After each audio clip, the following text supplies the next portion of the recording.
जरा सुनिए बात। हुजूर ने 3 लोगों की बात बयान की। कितने लोग जी? फरमाया 3 लोग ऐसे हैं जिनकी अल्लाह तबारक व तआला कोई नमाज कबूल नहीं करता। और लफ्ज ये है कि वो अल्लाह अकबर कह के नियत बांधते हैं तो उनकी जो इबादत है वो कानों तक जाती है, कानों से ऊपर नहीं जाती। कानों से ऊपर नहीं जा रही तो अर्श तक कैसे जाएगी? 3 लोग।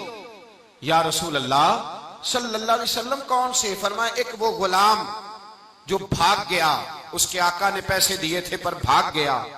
और दूसरा, ये वाली हदीस बेटी को सुनानी है जाके और बहन को। ये इस तरह की रवायतें हम सिर्फ बीवी को सुनाते हैं। ये बेटी और बहन की तरबियत होगी तो मामला सही हो जाएंगे। नबी करीम सल्लल्लाहु अलैहि वसल्लम ने फरमाया भागे हुए गुलाम की अल्लाह इबादत कबूल।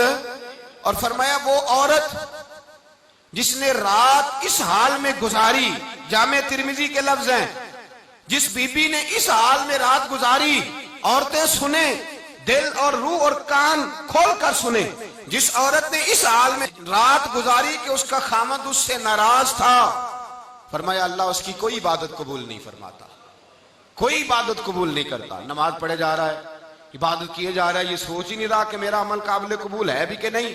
और आगे भी चलिए, मेरे नबी पाक सैयद आलम सल्लल्लाहु ताला अलैहि वसल्लम ने इरशाद फरमाया, हुजूर ने फरमाया याद रखो वो इमाम जो लोगों को इमामत कराए और लोग उसके पीछे नमाज पढ़ना पसंद ना करें, इमामत कराए पर लोग उसके पीछे नमाज पढ़ने को महबूब, ऐसे हमने लोग देखे हैं। जबरदस्ती है, कुछ सियासत हायल हो गई है, कुछ ऐसा 2-4 बड़े लोगों को अपने साथ मिलाया कि काबिज है मस्जिद पर। फरमाया ऐसा इमाम जो नमाज पढ़ाए और लोग उसके पीछे नमाज पढ़ने को तैयार कराहत करें, उस शख्स की अपनी नमाज कबूल नहीं होती। क्या खूबसूरत बात कही हजरत बायजीद बुस्तामी ने। आप फरमाने लगे इल्म पर अमल कर, ओ आलिम तू इल्म पर अमल कर, तुझे लोगों को कहना नहीं पड़ेगा।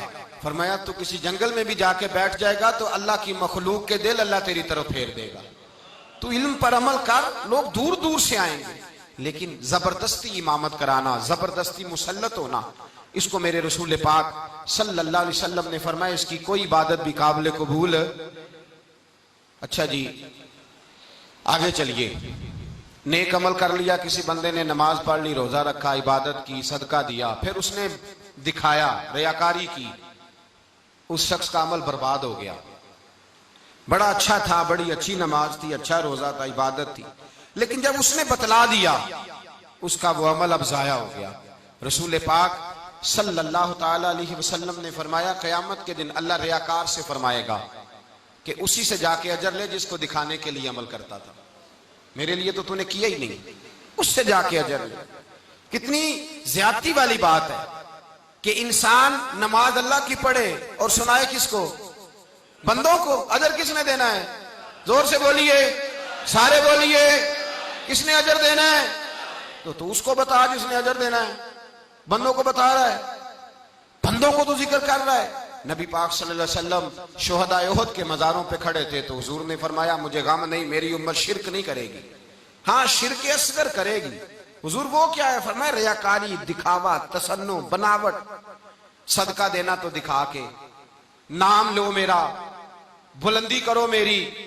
अब तो मैंने देखा है मस्जिदों में लोगों ने चार्ट लगवाए, नाम लिखे जाते हैं। कहां गए वो लोग?